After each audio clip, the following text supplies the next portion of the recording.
Yep. All right. So welcome people to this seminar. We're very pleased to be here at the Harm Reduction Conference. And we just wanted to tell you a little bit about what we do at the Wabanaki Health and Wellness harm reduction in the harm reduction services. So I'm going to share my screen and start the slides. And where's there we go. From beginning. So I'm here with my colleagues, and all of them are co-hosts. We're working as a team, and we wanted to be able to have everyone speak to you so that we give a full description of our services. So we have Shannon, is it Pettit? Shannon Pettit, who is our leader and who's a counselor and who is the chief of the program. We have Melissa LeBreton, who does client navigation and contributes to the ongoing management of and making sure we check in with everybody and see where we are. We have Rachel Booker, who is our nurse practitioner and medication manager, and I am Barbara Mingy, and I am LMSWCC. I'm a counselor in the program. So we wanted to just express our gratitude to all of our partners in the tribal health and in our local clinic. We wanted to thank the University of New England and the Maine Harm Reduction Coalition, Zoe Brokos and Lisa Boucher-Hartman for their endless patience, all of our community members, all the stops along the Red Road that we interact with, Sharon Toma, the director of the practice here, for her mentorship. A couple of heroes for their ideas, Eduardo Duran and Renee Linkletter, and we'll talk about those a little later. And just all those who are living away from their homelands and those who love them, and all those who have made their final walk on this journey and are no longer with us. So I'll invite you to read that sign. We're looking at what is recovery, because recovery is so much more than just not using substances. We're looking at recovery in a very holistic way, and something that involves a person spiritually, psychologically, physically, and socially and culturally. So once upon a time, I met a man named Larry Swallow, who's from Pine Ridge, South Dakota, and he's a social worker who also does ceremony there. And he said to me, it's not so much that it's about medicine men or medicine women, but what we can all do and what everyone has the capacity to do is to provide a safe space for medicine to come. And he said, medicine is living, and it comes to somewhere where it feels that it can do the work, and you can create that environment. So that's something that in the back of my mind and in my colleagues' minds, we're looking for creating a space where healing can happen, where people can find themselves at home with the perspective of becoming well. Okay, I have a problem. Let me get out of full screen. Sorry, I just need to, this is me, there we go. So harm reduction, of course, you're at the conference and you know this, suits very well the Native population because of the values and the approach that it takes. There's an understanding in Mi'kmaq culture and Wabanaki culture and in other cultures that when you heal yourself, you heal 7 generations back and 7 generations forward. And so we're really looking at this recovery journey as something that has a great impact in the community. This is Melissa. So why do we need culturally informed services? I think it's really important in creating a space that's comfortable for the community that we work with, that the community is really served by us and we're able to reach them in a way that is relevant to who they are, to relevant to where they come from, and addresses the needs that may be different within some of the communities that our community members come from. So making sure that their needs are being matched by what we provide, and not assuming that everybody needs one thing. There's differences between different tribes, between different cultures. Rachel, have you got something to add? Yeah. I think that it's important because we have to offer the help that they need, not the help that we think they should need. Shannon? Sorry. No, go ahead. Yeah. So it's also important to make sure that we're not taking one, because we serve 4-5 tribes, we're not just taking one tribe and running with that culture. We're doing something different for each individual tribe. We're doing something for each individual family, client. It's everybody. It's not just one way of doing things. I think we all kind of tend to fall into that trap of believing that all Native Americans are the same and have the same needs. And that's not true, even in a community as small as this one. Every tribe here is a little bit different. So, yeah. Absolutely. And we want to be able to, there are obstacles which are faced by the community that may not be faced by other communities. So there's definitely some services that we might be looking at that other services aren't providing just because of the perspective. So this is the MAT program. So Shannon, do you want to describe? So for MAT, we bring people in, we screen to make sure that there is an opioid addiction.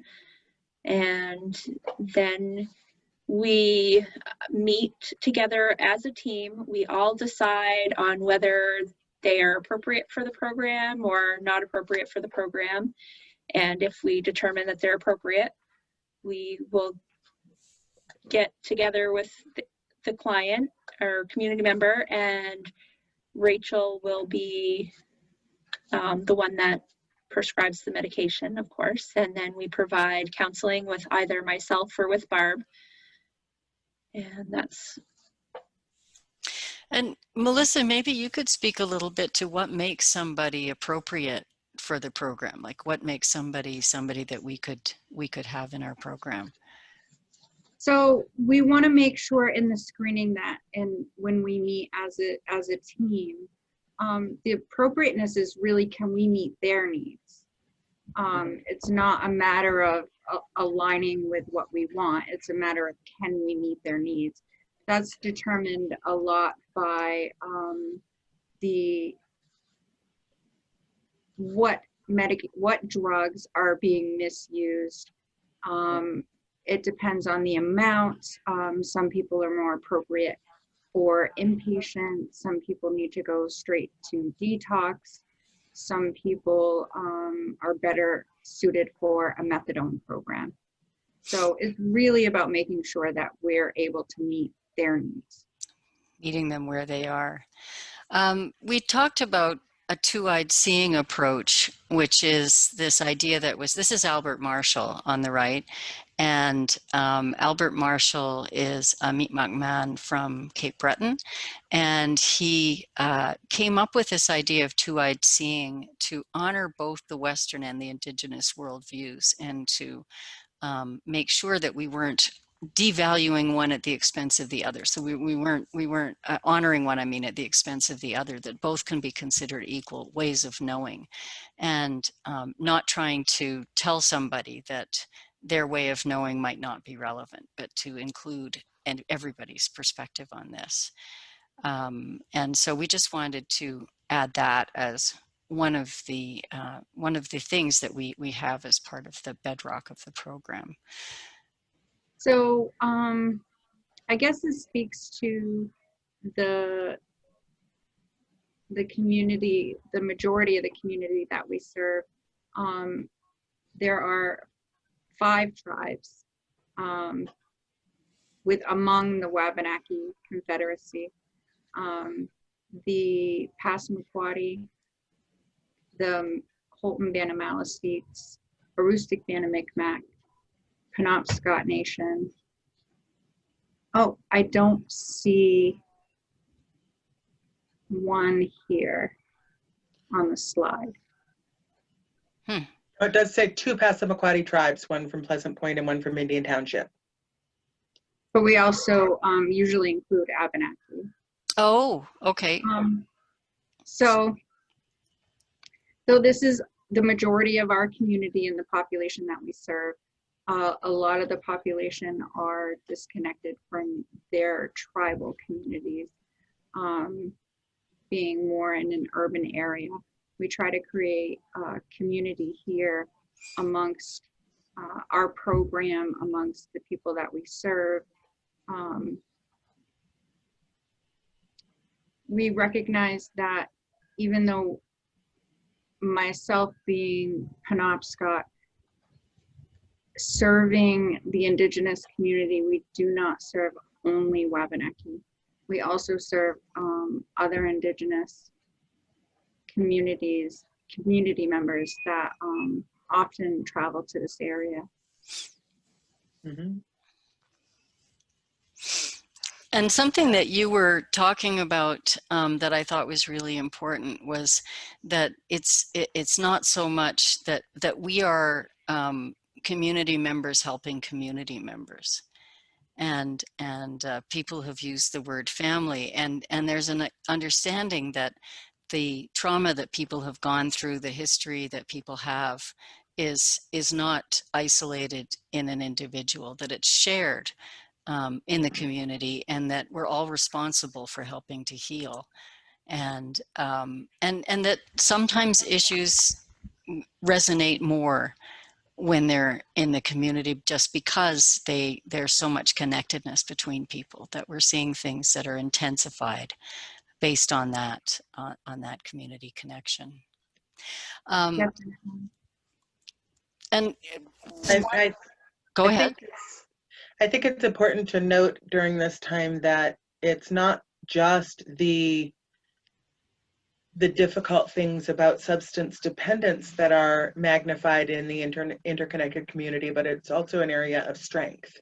When we can pull a safe and healing network together within the community, that is really going to support the community members that we serve.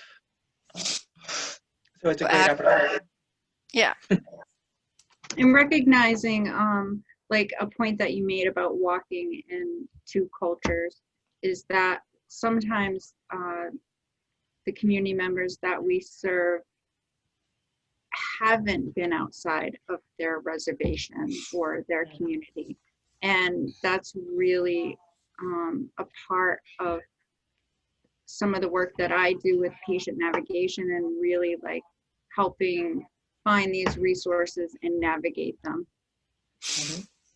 Absolutely. And you know, this is just a little slide that talks about the importance of connectedness and belonging, and that it's actually a really vital force. Belongingness is a kind of medicine. Rachel, you were gonna. I was just nodding my head in agreement how powerful it is to be in community. And I mean, we see that at all levels and ages. Babies who can grow sick and die because they're not held and touched and loved. So we all need that. And this picture is the Wabanaki Social from 2013. So nobody needed a mask then. So that's not why they don't have masks on. So, Yes. so Rachel, you were going to talk a bit about the particular challenges that. Yeah.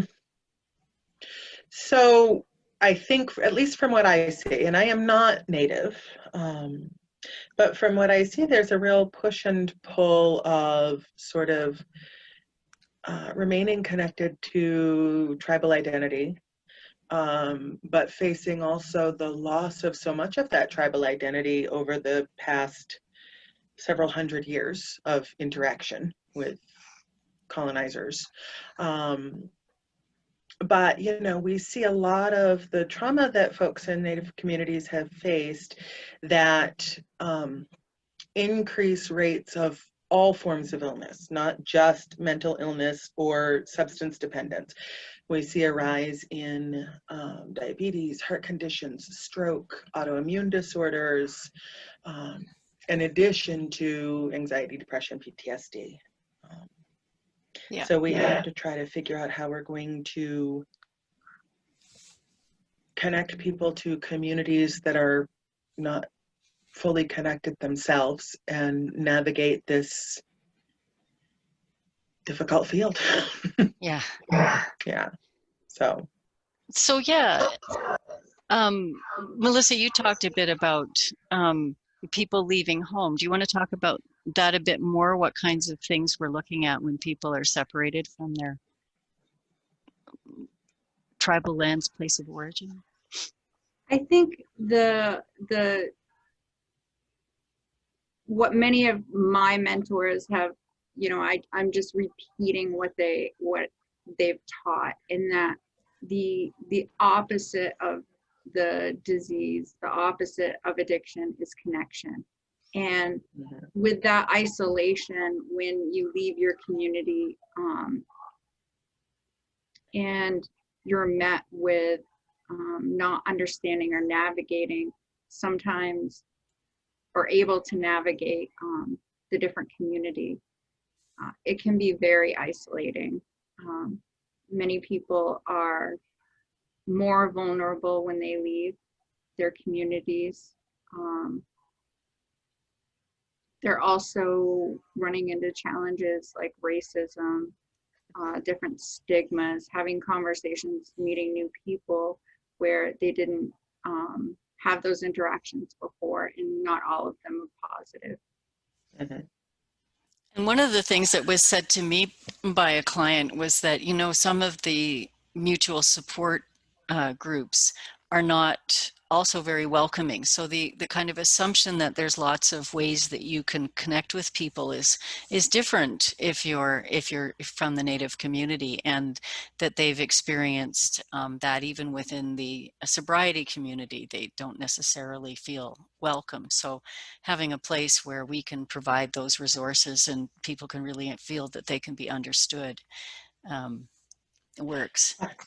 Yeah, I was struck just talking a little bit more generally about that. I had a colleague who is Passamaquoddy and Maliseet, I believe, and she attended a workshop where they did one of those, everybody stand on a line, and if you have this advantage, you take a step forward, and if you have this disadvantage, you take a step back. And as a Native woman, she wound up further back than anybody else in the group, including a new immigrant from Somalia who didn't even speak English very well yet. So that just kind of illustrates how very disadvantaged our community members can be in the wider world. Yeah. And of course, we're going to go on and talk about this, but there's also a trauma history that has to be taken into account when you look at, I mean, what Rachel was saying before about things that manifest as obstacles or illnesses, but also, of course, in substance use.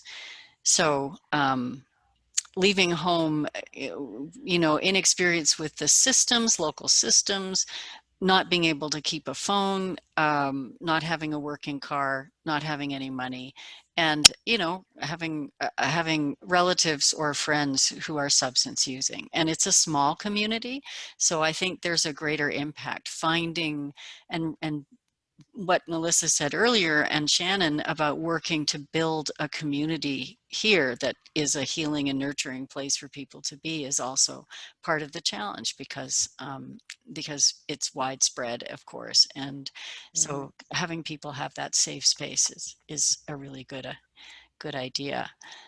And the word commuter tribal members is referring to people who go back and forth from tribal land. And they've actually done some research on that. And isolation, higher risk of suicide, reduced access to health care, and just life inexperience. If somebody grew up on tribal land and then they come into Bangor and they're not used to the way things work here, it can really be a stumbling block. And then it's not always that people feel comfortable asking for help or asking people what to do. So we're really hoping to catch people before they have to ask when they first get here, and make sure they know that we're here as a resource.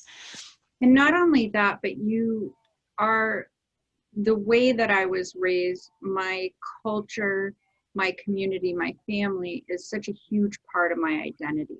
So separating from that, number one, it's almost like you need to learn more to your identity and to really find out who you are when you're leaving that, and to teach that our community members that leave their community, that they can retain that cultural connection, they can retain those that identity with their community and find other healthy supports.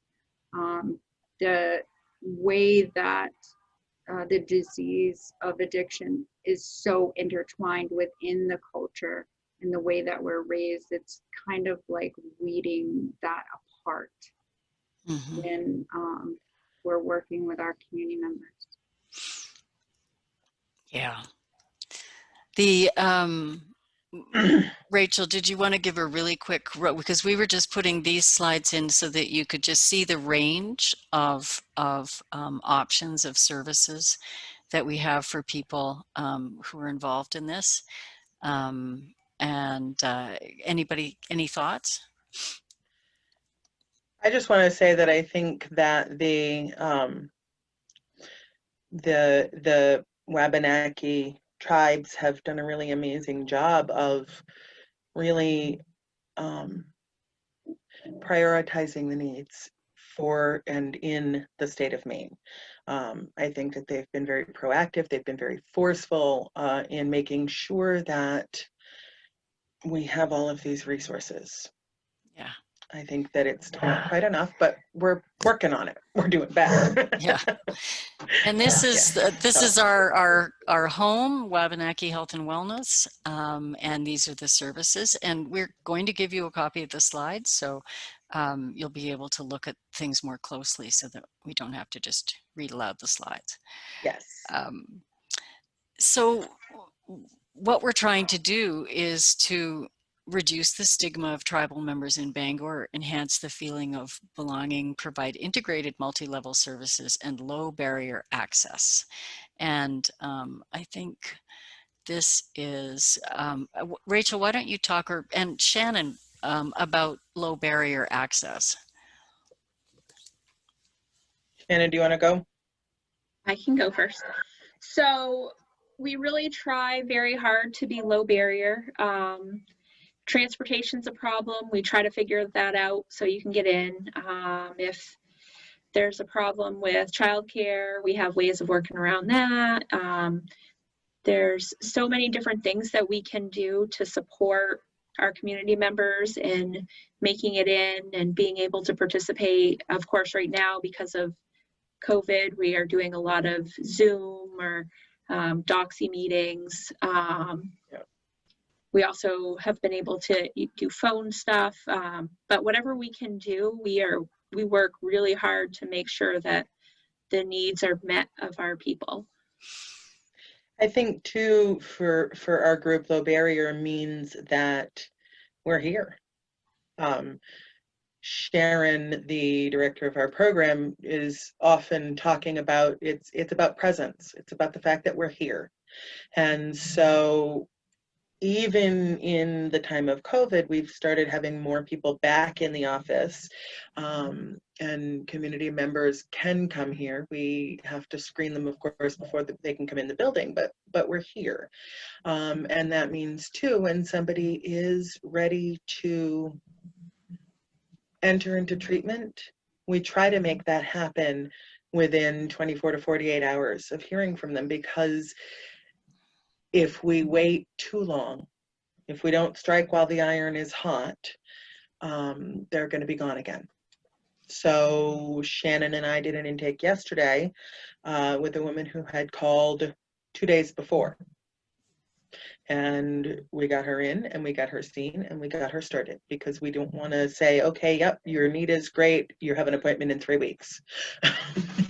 Right, great. This is just a little bit about, the kind of cultural hub, and we'll let you look at that. And just to say that we're also providing, there is an element of ceremony. We surveyed the respondents, and they like to have some reminders of the ceremony from home, sweetgrass and sage, and the idea of medicine and singing and drumming for ceremonial occasions, and to memorialize and to welcome and to honor. So those are very much part of the activities here. And we work to include people in those activities. So it can be a bit of a return to that. There's people who are really just glad to have the smell of sweetgrass sometimes. The recovery is the walk on the red road. So, and as I'm sure we got lots of agreement with this audience, but recovery is a verb, not a noun. It's been described as a recovery career. It's something where we are expecting there to be missteps, there's going to be relapsing, there's going to be need for developing skills, finding safety. So we're really looking at that whole picture of what it means to be in recovery, and thinking of it as a lifetime event. And I like to ask people what their date of change is, not just their date of sobriety. I like to wonder if they have a significant date where they decided, okay, I'm going to start looking at this and walking forward with this. And the sober date, that's fine, but I don't think we want to start the whole journey again necessarily. If you have a moment of relapse, we want to pick up from where we left off. So, Shannon, do you want to speak to this? So some of the things that we are making sure that we are providing for our clients is that, of course, we're inclusive, empowering, we're strengths-based. We are supporting our clients as much as we can, in making sure that they have a voice, making sure that their needs are being met, and making sure that we are providing a safe place in our office so that they can come in and see us and they feel comfortable doing so. Yeah, and something you always point out too, I think we're going to, this is some of the variables that are part of the tour, which is the tribal opiate response. Yes. And in a second, I'm going to ask, I think it's coming up right now, to look at the at the different levels of service where we have the different programs to to describe those. But basically, harm reduction as an approach is really trying to recognize that, you know, we have such a diversity of opportunities and real social determinants of health that are impacting people's ability to connect to the program, and that we really need to be mindful to negotiate those. And we're not trying to say that drugs aren't harmful, but we're not trying to shame anybody, and we're trying to work with people where they are, and that could be very dependent on a lot of factors over which they had no control or minimum control, and that have affected the community for generations. One of the things that I will frequently talk about is that drug use is not a moral failing, it's a symptom of illness.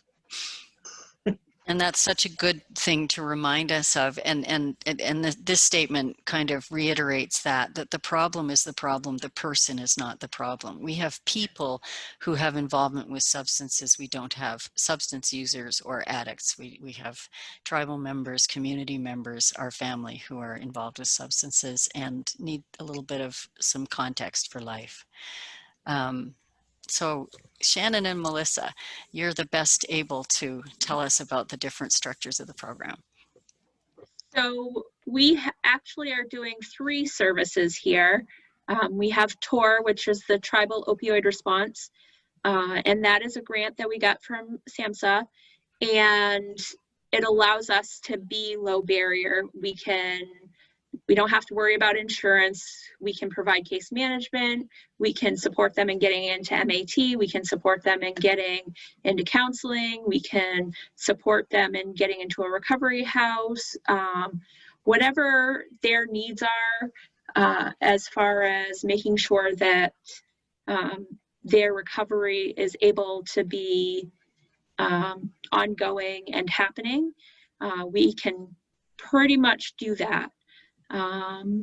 Then we have MAT, which is Suboxone assisted treatment, and that many of our TOR clients do participate in MAT, and that allows for them to participate in group and individual therapy as well, but it's more focused on the Suboxone side of things.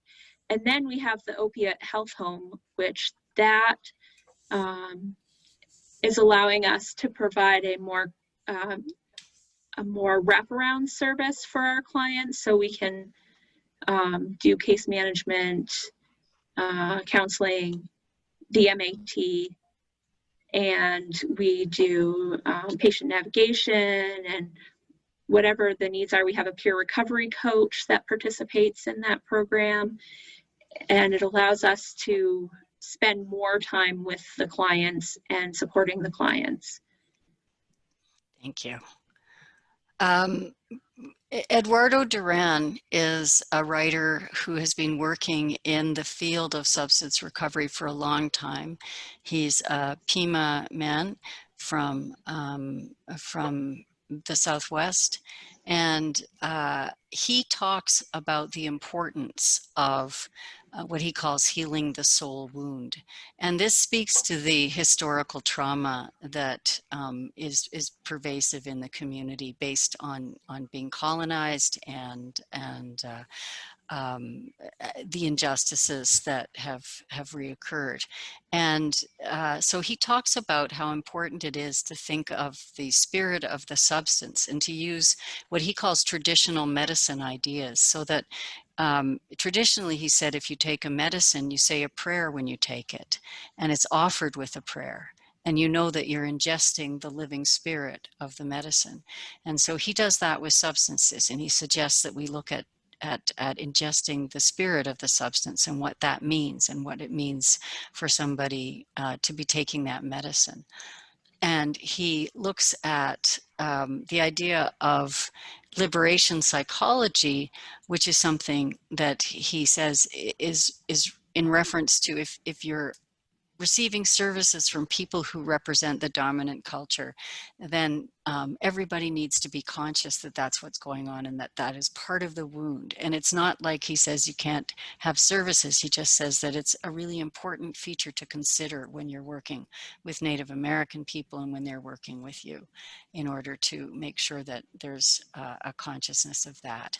And finally, the thing that he says is that it's being in the circle that heals. It's the connectedness of the circle and the circle holding itself together, and that's what heals.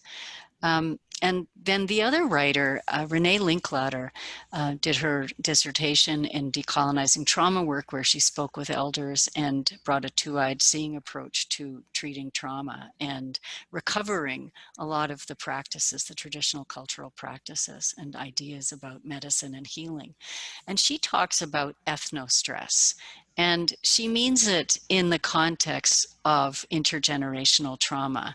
She means that when you have been colonized and basically imprisoned on land, you are subject to treatment that has an impact on yourself and in every dimension.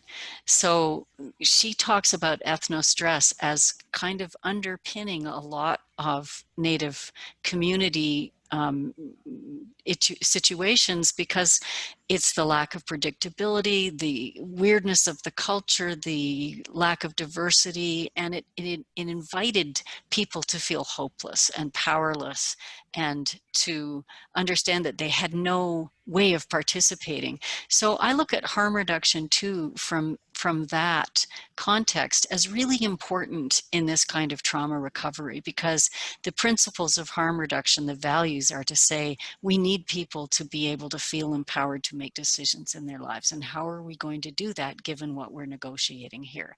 So harm reduction values lend themselves very well to treating traumatized populations, especially those traumatized by taking over and war and captivity. Trauma is not a box, and so we just wanted to bring that in, that trauma is really a substantial focus of a lot of the work that we're doing. And there's so much talk about trauma, and we've received so much training about trauma and about trauma-informed practice, that we just wanted to really, again, underscore that it's not a tick box on a form that someone's being traumatized. It informs every aspect of their being and identity.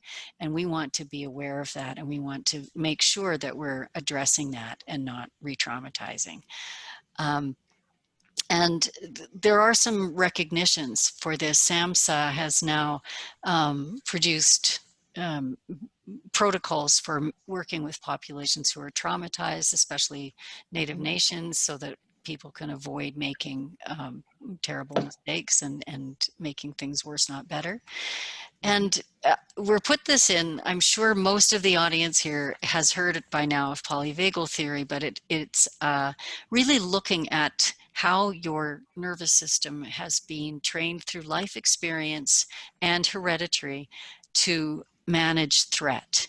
And in trauma, people have got a system that is unbalanced and can lead to all these different reactions and responses. So it's really important when we try to destigmatize that we look at the impacts of trauma and wonder whether somebody is exhibiting what we might think of as annoying behavior, or if they're in fact exhibiting a trauma response. And we can understand with compassion from that perspective and find actually an opening for a place to work with them to help with that.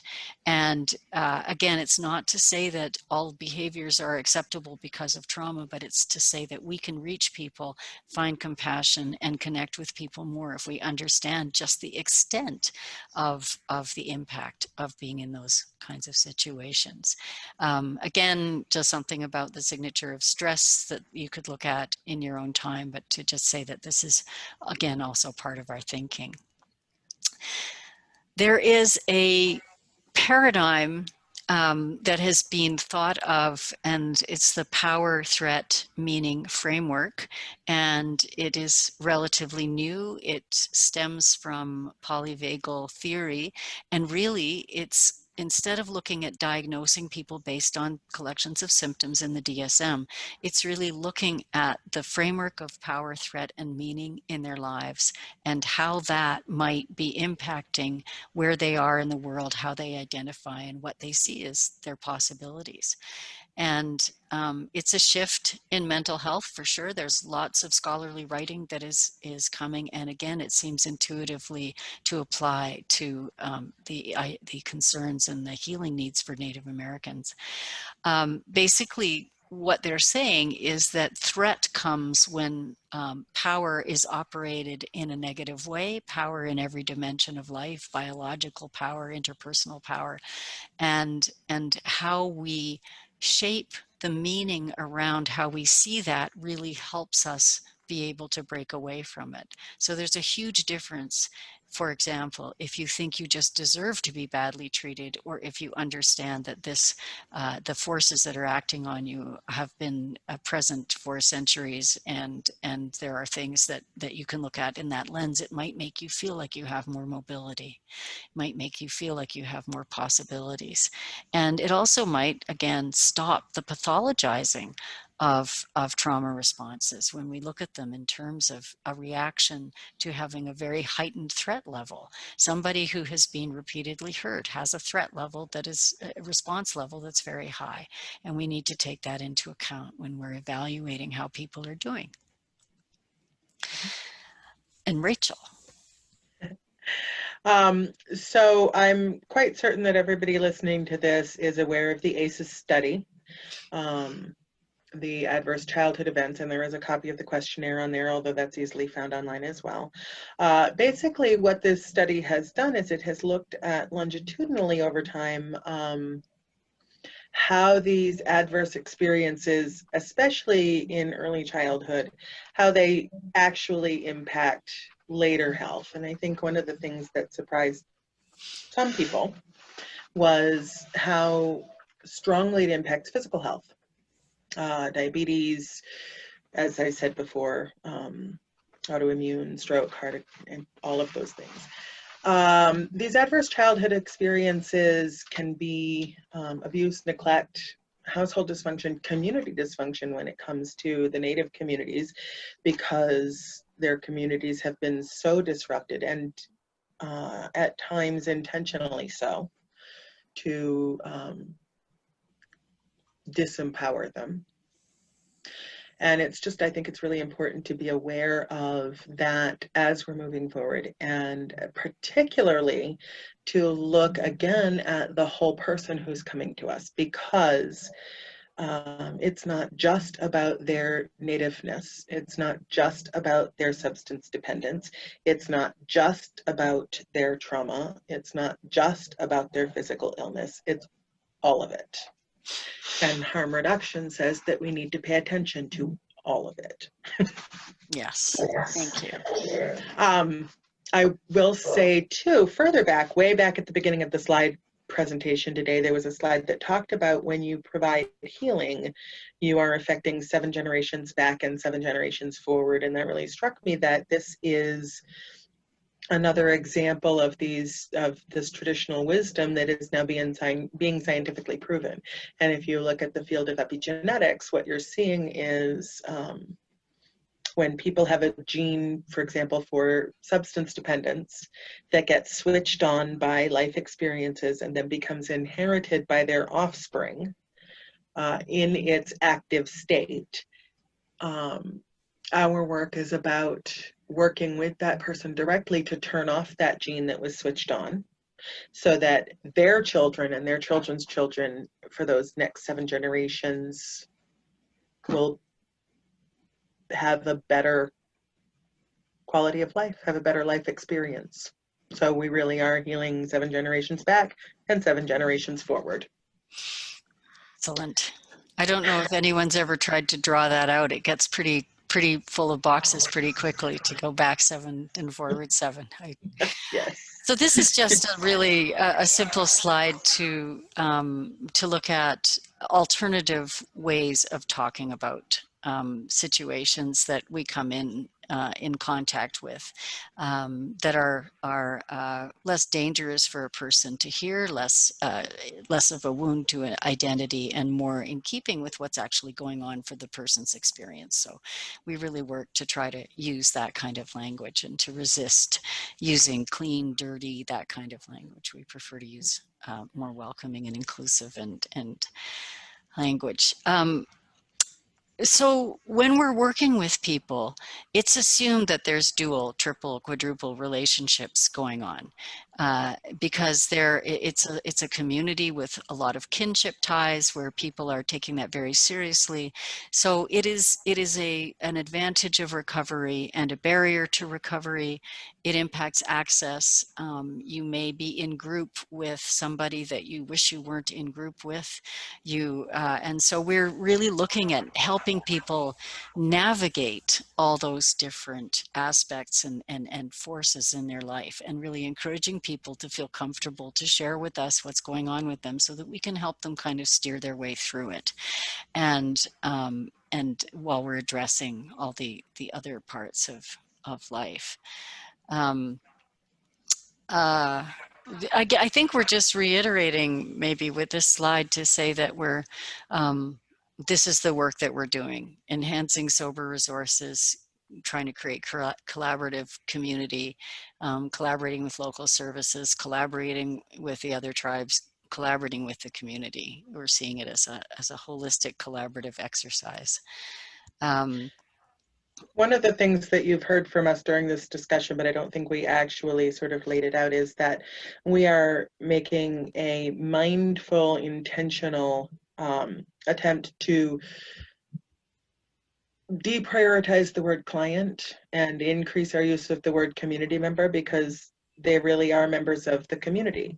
The people that we're serving are family members, friends, loved ones, neighbors, the kid that you grew up with, maybe the one that mentored you when you were little and now you've moved into that mentor role. So we're really careful about making sure that we use the term community member, or at least we're working on that.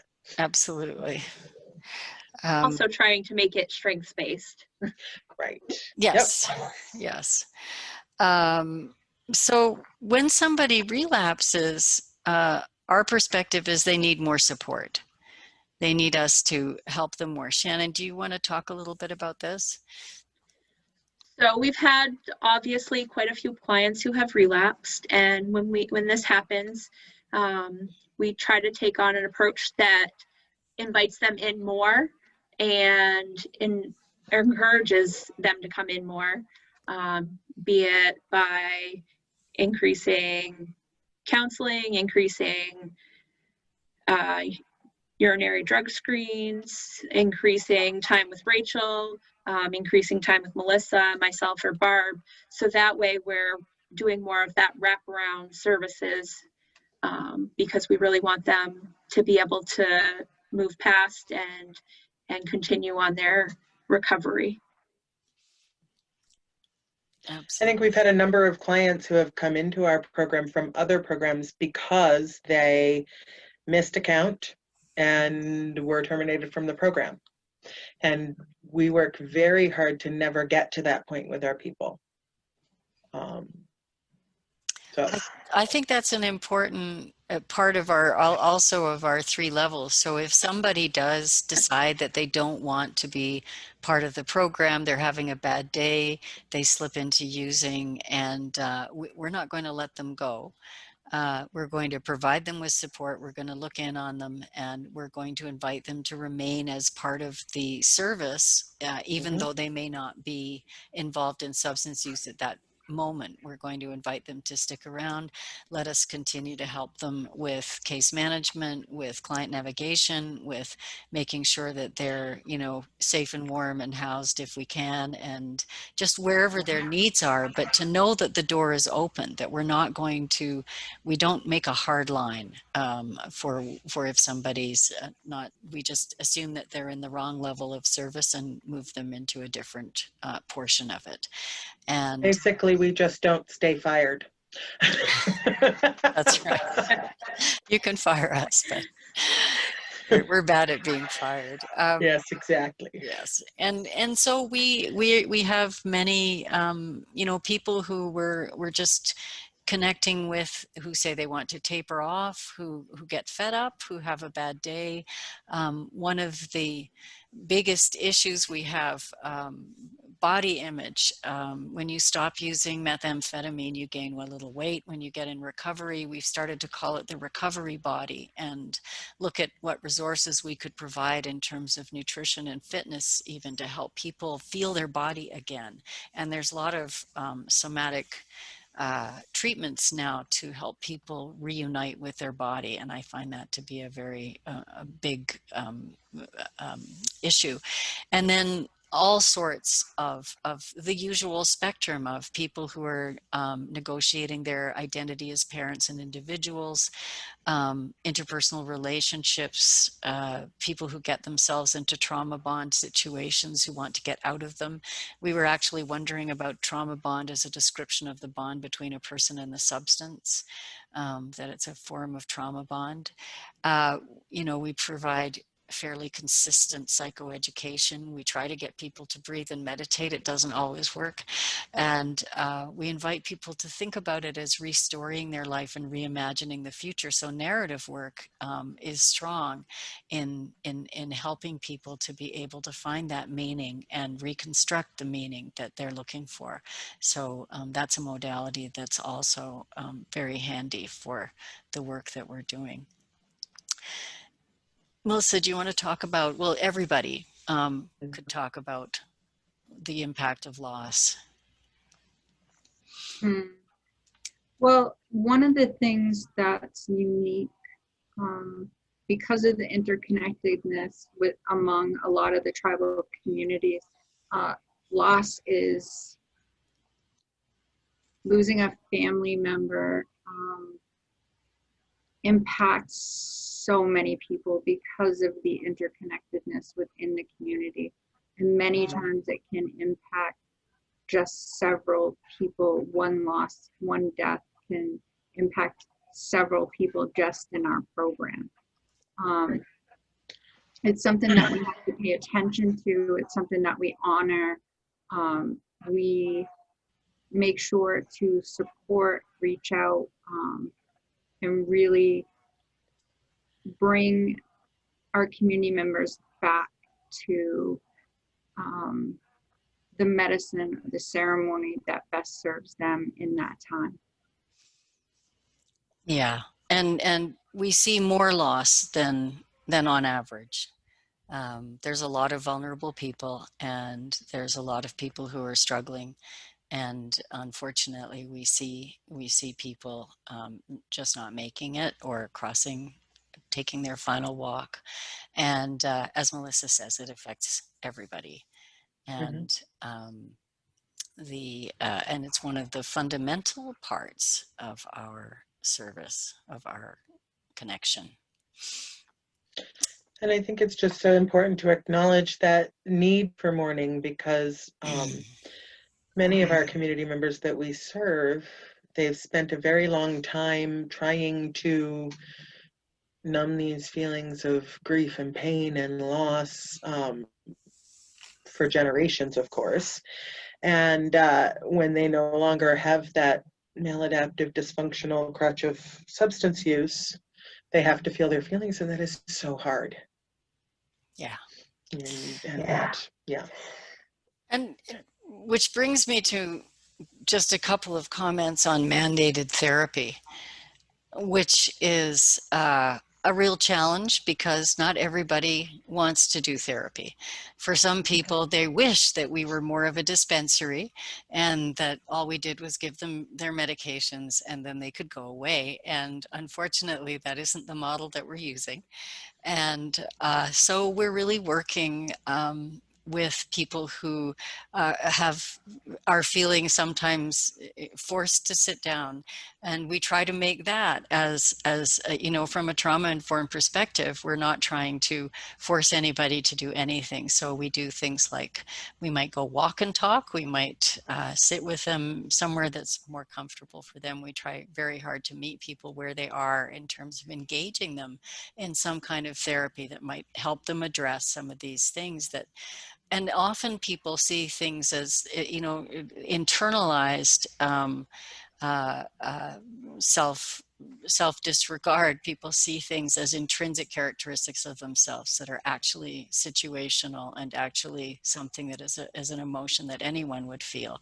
So some of the healing is just helping people to find their humanness in among all their fear and anger, and help them to bring that out.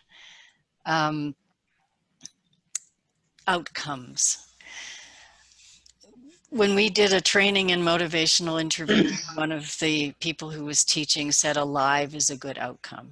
And we agree with that. And we'd like to do better than that, but alive is a great outcome for the community.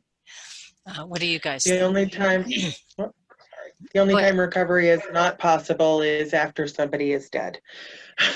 So Even yeah. then, maybe in the spirit world, they can recover. Mm-hmm. Yeah. So that is our presentation of our service.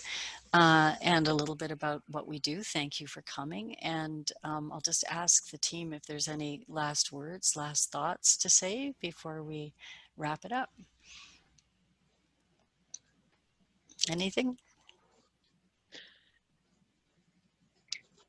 I just wanted to say how one of the things that has been most impactful for me and has served our communities the best is recognizing when we're faced with community members that have different behaviors, recognizing what's motivating that, recognizing what there's all different ways people react to trauma. And Barbara always has a way to bring us back to recognizing specifically that that's what the behavior is, and not doing the all or nothing, like, you know, you need to behave this way in order for us to serve you, and we're done with you. But really recognizing the unique places where everybody's at. Yeah, I agree 100%. We really are working to help them stay engaged that way, to really recognize it as coming from a place of suffering and go. And people can be grumpy. That's Yes, they not can. Well, and acknowledging that we're human and that happens with us sometimes too. Sometimes we get grumpy. Absolutely. And the part of the work that we do for harm reduction is reducing the harm on ourselves. And I'm very impressed with our strong woman team and the Yes, way we support each other. absolutely. Shannon, any last thought? So I agree. I think that we do, for our team, we do a great job. And I think that if it weren't for each one of our personalities, we definitely wouldn't be where we are today. Absolutely. That's great. So thank you very much for coming. This is our contact information. And at the end of the slides, you will find references galore after this slide. So please feel free to use them and feel free to connect with us if you have any questions. Thank you and goodbye. Only one. All right. Stop recording.